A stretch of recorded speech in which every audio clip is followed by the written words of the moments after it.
आज डे कुमारी व इंदोखा में पहुंची जिला स्तरीय टीमें कोरोना पॉजिटिव मरीजों की कॉन्टैक्ट हिस्ट्री के आधार पर लिए गए सैंपल। नागौर जिले में बासनी के अलावा डेह कुमारी तथा इंदोखा में भी कोरोना पॉजिटिव मरीज पाया गया है। कोरोना पॉजिटिव मरीज पाए जाने के बाद चिकित्सा एवं स्वास्थ्य विभाग की जिला से लेकर ब्लॉक स्तर तक की आरआरटी टीमें पूरी तरह सक्रिय हैं। मुख्य चिकित्सा एवं स्वास्थ्य अधिकारी डॉक्टर सुकुमार कश्यप ने डेह गांव का दौरा किया। उन्होंने यहां कोरोना के एपिक सेंटर का मौका मुआयना किया तथा यहां पर तैनात चिकित्सा विभाग की रैपिड रेस्पॉन्स टीम से पूरी रिपोर्ट ली। बीसीएमओ डॉक्टर आर बिडियासर ने सीएमएचओ डॉक्टर कश्यप को बताया कि डेह में कोरोना पॉजिटिव पाए गए मरीज की कॉन्टैक्ट हिस्ट्री के आधार पर कुल 28 लोगों के सैंपल लिए गए हैं, जिनमें एक सैंपल लूणसरा गांव के व्यक्ति का लिया गया है। मुख्य चिकित्सा एवं स्वास्थ्य अधिकारी ने यहां पर आमजन से सोशल डिस्टेंसिंग की पालना करने की अपील भी की है। वहीं दूसरी ओर कुचामन के इंदोखा गांव में अतिरिक्त मुख्य चिकित्सा एवं स्वास्थ्य अधिकारी डॉक्टर शीशराम चौधरी ने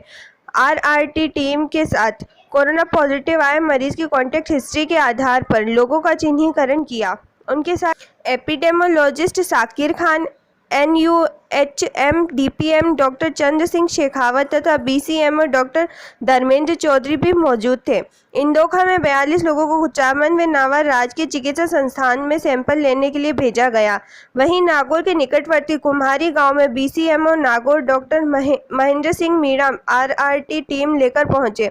उन्होंने बताया कि कुम्हारी गांव में जो कोरोना पॉजिटिव मरीज पाया गया है, उसकी कॉन्टैक्ट हिस्ट्री के 27 लोगों के सैंपल बासनी सीएचसी में ले लिए गए हैं। उनके साथ BPM Prem Prakash, MN second Harish Chaudhary भी उपस्थित थे। 113 मरीज ठीक हुए, अब केवल 16 कोरोना पॉजिटिव। अब तक कुल 5,924 सैंपल लिए। अब तक लिए गए कुल सैंपल में से 4,790 की रिपोर्ट नेगेटिव। जिले में सोमवार को एक ही दिन में 445 नए सैंपल लिए गए। नागौर जिले में सोमवार को 8 नए कोरोना पॉजिटिव मरीज पाए गए हैं, जिनमें से 5 बासनी और 3 कुम्हारी के निवासी हैं।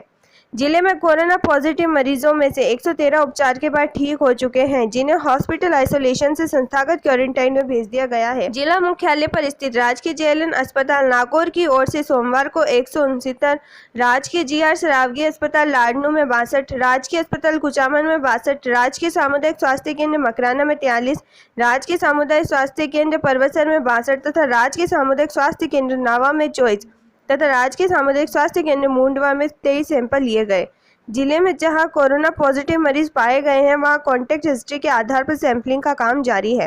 राजकीय जेएलएन अस्पताल में भर्ती कोरोना पॉजिटिव मरीजों में से सोमवार को 3 की सैंपल रिपोर्ट 2 बार नेगेटिव आने के बाद वे ठीक है, जिन्हें अब क्वारंटाइन सेंटर में भेजा जा चुका है। चिकित्सा संस्था का नाम, अब तक लिए गए सैंपल: राजकीय जेएलएन अस्पताल नागौर 2635, राजकीय अस्पताल डीडवाना 700, राजकीय अस्पताल लाडनू 823, राजकीय अस्पताल कुचामन 747, राजकीय सीएचसी मकराना 502, राजकीय सीएचसी परबतसर 303, राजकीय सीएचसी नावा 116, राजकीय सीएचसी मुंडवा 98। हमारे द्वारा एग्रेसिव रूप से अधिक सैंपल लिए जाने की कार्रवाई की जा रही है। विशेष तौर पर हमारा प्रयास था कि हम बासनी, जो कि हमारा कैंटोनमेंट एरिया है प्लस कर्फ्यूग्रस्त एरिया है, जहाँ सर्वाधिक हमारे पेशेंट्स अब तक आए हैं, वहाँ हम एग्रेसिवली अधिक से अधिक सैंपल लें, ताकि बासनी की स्थिति पूर्णतः क्लियर होकर के और उसको हम कोरोना मुक्ति की तरफ बढ़ा सकें। उसके लिए प्रारंभ से ही बासनी के लोगों का, वहाँ के जनप्रतिनिधियों का, सबका बड़ा अच्छा सहयोग रहा है। बीच में चूँकि हमें रैंडम सैंपलिंग की ज़्यादा आवश्यकता पड़ी थी और काफ़ी लोग दे भी रहे थे, लेकिन फिर एक बार थोड़ा सा उनमें शिथिलता आई थी, तो उसको दूर करने के लिए हमारे द्वारा कुछ व्यक्तियों को नोटिस भी जारी किए गए और कुछ समझाइश का काम बड़े पैमाने पर किया गया। उसके बाद पुनः उनमें उत्साह आ गया, बल्कि अब तो दिक्कत हमें ये हो रही है कि हम सैंपल नहीं ले पा रहे हैं। अब तो स्थिति ये हो रही है संख्या, और उसको देखते हुए, क्योंकि एक लिमिटेशन है हमारी भी, जो सैंपल्स भेजें उनकी रिपोर्ट से रिलेटेड, अगर बहुत अधिक समय तक सैंपल्स की रिपोर्ट पेंडिंग रहे वो भी ठीक नहीं रहता, इसलिए हम एक लिमिट तक ही ले पाते हैं। तो लेकिन उनकी तरफ से पूरे उत्साह के साथ इसमें भाग लिया जा रहा है। कल भी कम से कम 400-500 लोग ऐसे होंगे जो सैंपल देने के लिए तैयार थे, लेकिन अधिक बरसात हो जाने के कारण से हमें उनको लौटाना पड़ा। आज भी उम्मीद है कि हम 200-250 सैंपल और बासनी से लेंगे। हमारी जो स्थिति अभी वर्तमान में चल रही है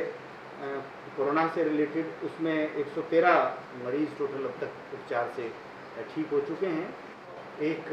कुमारी जो बगल का ही गाँव है बासनी का, उसमें एक व्यक्ति जो है बॉम्बे से आया था और उसको बाहर पहले ही क्वारंटाइन में रख दिया था और सैंपल्स उन सबके लिए थे जितने भी बाहर से आए, उनमें से एक का पॉजिटिव आया, तो उससे कोई अन्य व्यक्ति प्रभावित हुआ हो ऐसा नहीं है। इसी प्रकार से एक नोखा क्षेत्र के इंदोखा गांव में एक व्यक्ति जो है वो दिल्ली से आया था और वो भी बाहर ही था, लेकिन उसका भी सैंपल लेकर के भेजा गया था जो पॉजिटिव आया। इसी प्रकार से एक देव गाँव जो है जायल क्षेत्र का, उसमें भी एक व्यक्ति बाहर से बॉम्बे से आया था, उसका भी सैंपल लिया गया तो वो एक पॉजिटिव आया। अब मैं विशेष तौर पर नागौर जिले के सब लोगों को ये सतर्क भी करना चाहूँगा और चेतावनी भी एक मेडिकल दृष्टि से देना चाहूँगा कि उन सबको बहुत सतर्क रहने की आवश्यकता है। भारतवर्ष के बहुत से क्षेत्रों में कोरोना फैल चुका है और आपके जो परिवार के सदस्यगण, आपके ग्राम के लोग, अन्य जो बहुत हैं जो कि अब बाहर से आ रहे हैं, अब कुछ अन्य रिलैक्सेशंस इजी आवागमन को करने के लिए भारत सरकार और राज्य सरकार द्वारा दिए गए हैं, उनके कारण से अन्य बहुत से लोग और आएंगे बाहर से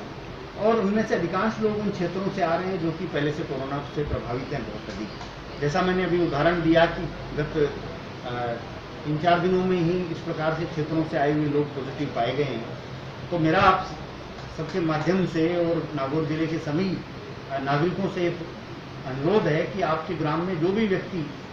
रेड जोन क्षेत्र से अगर राजस्थान के या बाहर से कहीं से भी आ रहा है तो कृपया उसको एक बार सैंपल होकर के उसकी रिपोर्ट आने तक उसको आप इंस्टीट्यूशनल क्वारंटाइन में रखें, उसकी तत्काल सूचना दें, उसको बाहर रखें। अगर पूरे का पूरा परिवार ही बाहर से आ रहा है और वो घर में रह रहा है तो वो उस घर में ही रहे, घर से बाहर ना निकले। और जिनको होम क्वारंटाइन भी किया जा रहा है उनको भी पूर्ण रूप से 14 दिन तक बिल्कुल उसी प्रकार से आइसोलेशन में रखें जैसे कि सामान्यतः हमें एक किसी भी व्यक्ति को जो सस्पेक्टेड मरीज है उसको रखना पड़ता है। अन्यथा इसका जो विस्फोट है वो सबके लिए बहुत कष्टदायी हो जाएगा। काफ़ी प्रयास के बाद, समस्त नागरिकों के पूरे सहयोग के बाद, इतने लंबे समय के लॉकडाउन के बाद नागौर में स्थिति पूर्णतया लगभग नियंत्रण में आई है। लेकिन जो बाहर से आने वाले व्यक्ति हैं उनके कारण से ये वापस विस्फोटक नहीं हो, इसको रोकने के लिए ज़रूरी है कि ज़रा भी सस्पेक्टेड व्यक्ति अगर कोई है तो उसको या तो इंस्टीट्यूशनल क्वारंटाइन में बाहर रखें या घर में भी अगर कोई होम क्वारंटाइन रख रहे हैं तो उसको बिल्कुल स्ट्रिक्टली 14 दिन तक कोई व्यक्ति उससे ना मिले, दूर से ही उसके साथ उसको भोजन आदि दिया जाए। पूर्णतया उसके समस्त वस्त्रों से लेकर खाने पीने के सामान से लेकर बर्तनों तक उसी प्रकार से उसको प्रोटोकॉल अपनाया जाए जैसे कि वो व्यक्ति पॉजिटिव हो। अगर इस दृष्टि से ध्यान नहीं दिया तो इसका खामियाजा बहुत लोगों को भुगतना पड़ सकता है। बाकी जैसा मैंने बताया, हमारी तरफ से पूर्ण प्रयास किए जा रहे हैं कि किसी भी प्रकार की कोई कठिनाई उत्पन्न नहीं हो। राज्य सरकार द्वारा काफ़ी रिलैक्स अब पासेस के संबंध में किया गया है और बहुत अधिकांश जो गतिविधियां हैं जो कि अनुमत श्रेणी में आती हैं उनके लिए तो व्यक्ति को अब इंटर डिस्ट्रिक्ट या विद इन डिस्ट्रिक्ट कोई पास लेने की भी आवश्यकता नहीं है और जो पास के लिए चाहेगा भी तो बहुत आसानी से उपलब्ध हो, इस प्रकार की हमारे द्वारा व्यवस्था की गई है। और एसटीओ लेवल तक, तहसीलदार लेवल तक, एसएससी लेवल तक सब इसके लिए अधिकृत है एवं सारे डीएलओज अपने से संबंधित काम के लिए पास दे सकते हैं, तो इसलिए इसमें कोई अधिक कठिनाई नहीं है। जहाँ तक सवाल है इंटरस्टेट पास का, तो उसमें ज़रूर जो व्यक्ति बाहर से आना चाहता है उसको निश्चित रूप से हमारे द्वारा, अगर वो रेड जोन से आ रहा है तो निश्चित रूप से उसको उस पालना करनी पड़ेगी 14 दिन के होम क्वारंटाइन और इंस्टीट्यूशन क्वारंटाइन की। बाकी अगर ग्रीन जोन से या उनसे जा रहा है तो हमारी तरफ से इजीली पास किए जा रहे हैं और अन्य राज्यों द्वारा भी अब इस कार्य को थोड़ा इजी किया गया है और लोगों का आवागमन निश्चित रूप से इसके कारण से बढ़ेगा। सर, ये जो सीएम साहब ने एक बयान दिया है कि भी स्पष्ट कर दूँ कि जो अनुमत श्रेणी की गतिविधियाँ हैं, अनुमत श्रेणी में क्या है कि कोई बैंक्स में काम कर रहे हैं, कोई सेंट्रल ऑफिसेज में दूसरों में काम कर रहे हैं या कोई प्राइवेट इंस्टीट्यूट्स में काम कर रहे हैं या कोई इंडस्ट्रीज का संचालन कर रहे हैं और इंडस्ट्रीज़ में आने जाने के लिए उनको आवश्यकता है या मजदूरों के से रिलेटेड कोई उसकी आवश्यकता है, या कोई व्यक्ति बीमार है और इलाज के लिए जाना चाह रहा है, या किसी की दुकान एक जगह है जो कि अनुमत श्रेणी की दुकान है, किराना की, मेडिकल शॉप, वो एक ज़िले से दूसरे ज़िले में जा रहा है, तो उसके पास सब जो गतिविधि वो कर रहा है उससे संबंधित कोई प्रमाण होना ही पर्याप्त है, किसी पास की आवश्यकता नहीं है उसको। वैसे मोटे तौर पर पूर्व में भी राज्य सरकार द्वारा इसको काफ़ी रिलैक्स किया हुआ था, लेकिन अब बिल्कुल ही इसको बहुत अधिक रिलैक्स कर दिया है। लेकिन ऐसा नहीं है कि इससे आम व्यक्ति के लिए पूर्णतया खुल गया है। लॉकडाउन पूर्णतया लागू है और बिना किसी अनुमत गतिविधि के अलावा अगर व्यक्ति आना और जाना चाहता है तो वहीं आ जा सकता है, उसके लिए उसको स्पष्टतया पास लेना ही पड़ेगा। लेकिन अनुमत श्रेणी की जो गतिविधि है उनको आने जाने के लिए किसी प्रकार के पास की आवश्यकता नहीं है। इंटरस्टेट जाने आने के लिए निश्चित रूप से अभी भी पास की आवश्यकता है, जिसके लिए कि अलग अलग कैटेगरी अनुसार देने की व्यवस्था की गई है।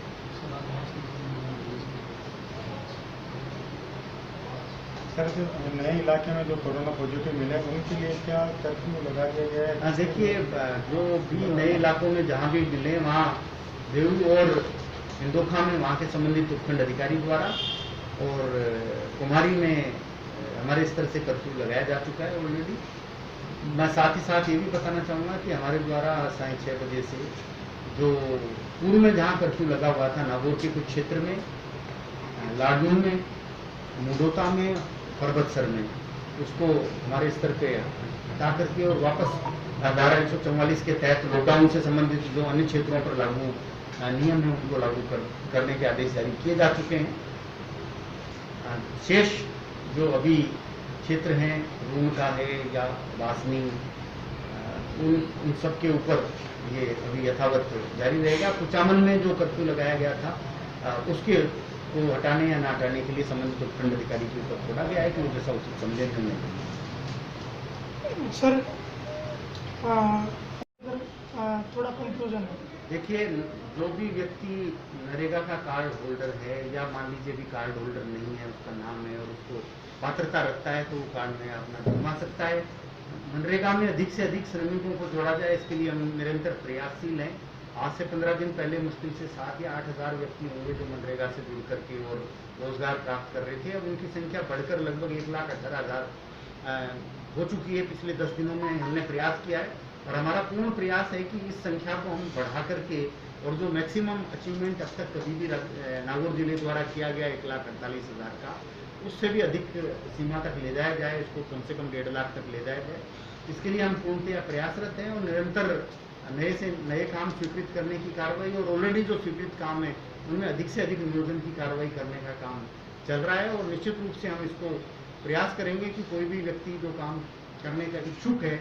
वो काम से वंचित ग्रामीण क्षेत्र के अंदर नहीं रहे। सर, इसके साथ एक चीज़ और जुड़ती है कि जो मास्टर रोल जारी हो रहे हैं उनकी मॉनिटरिंग के लिए किस तरह से प्रयास किए जाएंगे, क्योंकि लॉकडाउन है तो अधिकारी दूसरे भी कामों में लगे हुए हैं साथ साथ में। अब देखिए, ये तो निश्चित रूप से एक कहीं ना कहीं थोड़ा स्थिति ऐसी रहेगी कि मॉनिटरिंग का काम जो रूटीन में बहुत अधिक स्तर के ऊपर किया जा सकता है, वो चूँकि अन्य बहुत से कामों में व्यस्त होने के कारण से और उस स्तर तक अधिकारियों द्वारा तो नहीं किया जा सकेगा, लेकिन फिर भी विभिन्न गतिविधियों के लिए जो भी व्यक्ति ग्रामीण क्षेत्रों में जाते हैं, किसी भी प्रकार के कोई डिस्ट्रिक्ट लेवल के अधिकारी हों चाहे वो हमारे अन्य अधिकारियों, उन सबको इसके लिए अधिकृत किया गया है कि वो जो भी कोई अगर ग्रामीण क्षेत्र में जाए तो मनरेगा के कार्यों को जरूर चेक करे। साथ ही साथ आपने बड़ी अच्छी बात उठाई है, आपके माध्यम से मेरा आमजन से भी अनुरोध है कि वो भी इन कार्यों पे एक निगरानी रखे और जहाँ कहीं भी उसको ये लगे कि मनरेगा के कार्यों का दुरुपयोग हो रहा है और काम प्रॉपरली नहीं हो रहा है तो वो उनकी किसी भी माध्यम से शिकायत कर सकता है। फिर भी मैं एक चीज़ जरूर कहना चाहूँगा कि ये लेबर ओरिएंटेड काम है अधिकांशतया और इनका मुख्य पर्पज़ ये है कि लोगों को अधिक से अधिक रोजगार दिया जाए। तो उसी दृष्टि से देखते हुए हमें अधिक से अधिक रोजगार देना है लोगों को और उसी मानसिकता के साथ हमें काम करना पड़ेगा। देखिए, सरकार ने जो छूट प्रदान की है, मैं एक स्पष्ट आपको कहना चाहूँगा कि उनमें से ऐसी कोई छूट नहीं है जो कि सरकार ने पहले प्रदान नहीं की थी, इंटर स्टेट पास को छोड़ते हुए। इंटर स्टेट पास में जरूर सरकार ने काफ़ी रिलैक्सेशन प्रदान किया है, लेकिन इंटर डिस्ट्रिक्ट या विद इन डिस्ट्रिक्ट पास के लिए किसी न किसी रूप से राज्य सरकार के निर्देश पहले भी ये थे कि इन गतिविधियों के लिए कार्ड दिखा करके या इनको इजीली पास किया जाए। अब उसको थोड़ा और सरलीकरण करते हुए सरकार ने केवल इतना ही किया है कि बिल्कुल ही किसी पास की आवश्यकता नहीं है, लेकिन निश्चित रूप से आवागमन वही कर सकता है जो कि इन गतिविधियों से जो अनुमत श्रेणी में आती है, इनसे संबंधित गतिविधि के लिए जा रहा है। राज्य सरकार को ये रिलैक्सेशन इसलिए करना पड़ा कि आर्थिक गतिविधियों को बढ़ाना बहुत अधिक जरूरी है, अन्यथा बेरोजगारी बहुत अधिक फैलेगी, साथ ही साथ आर्थिक संकट अधिक लोगों के सामने पैदा होगा। राज्य सरकार ने बहुत सी गतिविधियां थी जिनको रिलैक्स कर दिया था, लेकिन कहीं ना कहीं पास की दिक्कतों के कारण से वो गतिविधियां शुरू नहीं हो पा रही थी। अतः उस समस्या के निराकरण के लिए इसको इजी किया गया है, ना कि इसलिए कि लोग बाग सभी अपने घर से निकल के और आवागमन शुरू कर दें। इस प्रकार से अनावश्यक रूप से शौकिया तौर पर अगर कोई आवागमन करेगा तो उसके विरुद्ध पहले से भी अधिक कठोर कार्रवाई करते हुए और जो ऑर्डिनेंस सरकार ने लागू किया था उसके साथ फाइन और जुर्माने की कार्रवाई की जाएगी।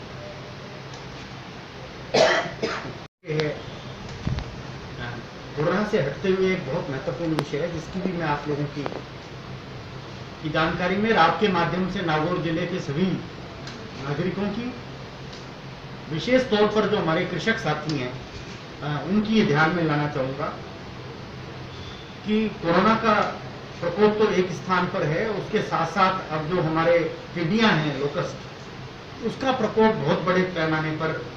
नागौर सहित राजस्थान के अन्य सभी जिलों में प्रारंभ हुआ है। देखिए, जो पूर्व अनुमान भारत सरकार द्वारा और साथ ही साथ इंटरनेशनल ऑर्गेनाइजेशन से अब तक प्राप्त हुए हैं, उसको ध्यान में रखते हुए इस बार अगले कुछ समयों में, हो सकता है कुछ माह तक, जो टिड्डी का प्रकोप है वो बहुत बड़े पैमाने पर होने वाला है। ये स्पष्ट चेतावनी है और इस बड़े पैमाने पर होने वाले संभावित प्रकोप से हम तभी बच पाएंगे जब इसके लिए जिले का प्रत्येक नागरिक और प्रत्येक किसान जागरूक हो। हम प्रयास करेंगे कि कृषि विभाग के माध्यम से सभी किसानों की, अधिक से अधिक जागरूक किसानों की, और विशेष तौर पर उनकी जिनके पास कोई संसाधन है, ट्रैक्टर आदि की व्यवस्था है, कुछ अन्य व्यवस्थाएं हैं, उनकी कोई एक शॉर्ट में सबकी ट्रेनिंग्स भी करवाई जाए, उनको जागरूक किया जाए और जो संसाधन हमारे स्तर पर उनको छिड़काव आदि से संबंधित उपलब्ध कराए जा सकते हैं वो उपलब्ध कराने का प्रयास किया जाए। उसका कारण ये है कि केवल सरकारी माध्यमों से ये संभव नहीं हो पाएगा कि हम पूर्ण रूप से इस टिड्डी का जो जितना संभावित प्रकोप है उस पर नियंत्रण कर सके, इसलिए इसमें हर आदमी की भागीदारी की बहुत अधिक आवश्यकता होगी। तो मैं विशेष तौर पर मैं सभी किसान भाइयों से आज ये अनुरोध करना चाहूँगा कि हम शीघ्र ही इसके लिए ग्राम स्तर पर, ब्लॉक स्तर पर किसानों के कोई कुछ ना कुछ उनको ट्रेंड करने के लिए, उनको इसके लिए एक किस प्रकार से इसकी जो इसको कंट्रोल किया जाए उसकी जानकारी प्रदान करने के लिए, और हर एक क्षेत्र के अंदर जो संसाधन जो मिनिमम छिड़काव से संबंधित है उनको उपलब्ध कराने के लिए हम आयोजन रखेंगे। उनमें एक तो भाग लें, खुद सीखें इसके बारे में, जाकर के अन्य को सिखाएं, और हर व्यक्ति गांव का, हर किसान जिसके पास भी ट्रैक्टर का या कोई और साधन है वो तैयार रहे कि इन टिड्डियों को जैसे ही एंटर हो उसमें मारने की कार्रवाई करें। अगर उस नियंत्रण में आप सब किसान भाइयों का पूर्ण सहयोग नहीं रहा, ग्रामीण क्षेत्र का पूर्ण सहयोग नहीं रहा, तो उसको नियंत्रण में बहुत अधिक कठिनाई सामने आने वाली है, जिसका बहुत बड़ा नुकसान आने वाले समय में हमारे कृषकों को और अन्य लोगों को और प्रकृति को दोनों को होने की संभावना रहेगी। इसलिए सब लोगों को बहुत अधिक इसमें जागरूक होने की आवश्यकता है। विशेष तौर पर इस संदर्भ में आज खुद मेरे से माननीय कृषि मंत्री जी लालचंद कटारिया जी ने भी वार्ता की है और उन्होंने भी किसानों का सहयोग लेने के लिए विशेष तौर पर कहा है। साथ ही साथ जो कृषि एवं सहकारिता के प्रमुख सचिव हैं नरेश पाल जी गंगवार, उनका भी थोड़ी देर पहले फ़ोन आया था, और सभी लोगों ने इस बात के लिए कि हम पूरे ज़िले में और बल्कि पूरे क्षेत्र में जितना भी हमारा पश्चिमी राजस्थान का जो क्षेत्र है उसमें हम लोग तैयार हैं, और हर एक किसान को इस बात के लिए तैयार करें कि इस बार प्रकोप जो है वो पहले से बहुत अधिक होने वाला है। उसके लिए जागरूक रहते हुए हम कंट्रोल करने के लिए पूर्ण कार्रवाई में अपने आप को सतर्क रखें। मैं विशेष तौर पर जैसलमेर जिले के समस्त किसानों का इस माध्यम से आज आभार भी व्यक्त करना चाहूँगा कि जैसलमेर जिले के किसानों ने पिछले सालों में बहुत अधिक सतर्कता का परिचय दिया था, जिसके कारण से गत वर्ष में जो टिड्डी का प्रकोप है वो जैसलमेर जिले तक ही अधिकांशतया सीमित रहा या बाड़मेर और जालोर तक रहा, कुछ पार्ट्स तक ही हम तक आया और हम लोग काफ़ी हद तक उससे सुरक्षित रह पाए। लेकिन जैसलमेर जिले के किसानों की भी एक अपनी सीमाएं और वहाँ वैसे भी आबादी का घनत्व कम है, इसलिए इस बार जितना अधिक प्रकोप की संभावना इंटरनेशनल लेवल के ऊपर व्यक्त की गई है उसको देखते हुए हमारे जिले के प्रत्येक किसान को जागरूक होना बहुत अधिक आवश्यकता है और तभी हम इसके ऊपर नियंत्रण कर पाएंगे। हमने कल ही हमारे एसपीओ को सबको निर्देश जारी कर दिए थे कि हमारे क्षेत्र में भी वापस पूर्व के अनुसार जो कार्यप्रणाली हमने पक्षियों के मरने से रोकने के संबंध में लागू की गई थी उसको दोबारा से वापस शुरू कर दें, ताकि इस स्थिति को नियंत्रण करके और अधिक पक्षियों को किसी भी प्रकार से क्षति होने से रोका जा सके। सर, अपने क्षेत्र में भी इस बार मौतें हुई है या दूसरे जिले? अभी तक हमारे क्षेत्र में मौतों की कोई सूचना प्राप्त नहीं हुई है। अभी जो थोड़ी बहुत सूचना है वो जयपुर जिले से संबंधित क्षेत्र से ही हुई है, लेकिन निश्चित रूप से देखिए कुछ पक्षी तो सामान्य तौर पे मृत्यु होती है हमेशा, जीवन का एक चक्र है, संबंधित है। संभव है कि उस क्षेत्र में जो अभी तक आए हैं वो उसी से संबंधित हो, लेकिन फिर भी हम कोई रिस्क इसमें नहीं लेना चाहते। पूर्ण रूप से उसी तैयारी के साथ जिस प्रकार से कि गत वर्ष में कार्रवाइयाँ की गई थी प्रारंभ